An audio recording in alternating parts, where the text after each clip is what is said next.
L'information est l'objet de vives critiques d'une partie de la communauté de chercheurs.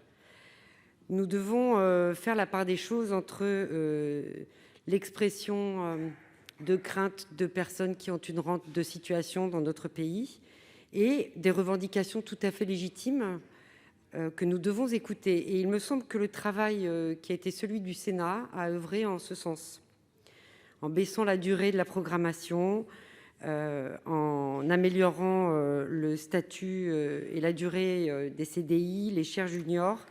Je pense que c'est un travail constructif qui va dans le sens de la bonne recherche. Ce texte, qui prévoit d'allouer 25 milliards d'euros supplémentaires sur 7 ans au financement de la recherche, replace la science, l'innovation, la volonté de comprendre et d'entreprendre au cœur de notre société. Il favorise le recrutement des jeunes chercheurs hors normes. Ce sont ces moutons à 5 pattes qui passent souvent entre les mailles des concours habituels et des grilles de lecture classiques du monde de la recherche. Ce sont les raisons pour lesquelles, après ce travail du Sénat, le groupe des Indépendants République et Territoires votera ce texte. Merci. Je vais donner successivement la parole à Madame la rapporteure, puis à Monsieur le Président de la Commission.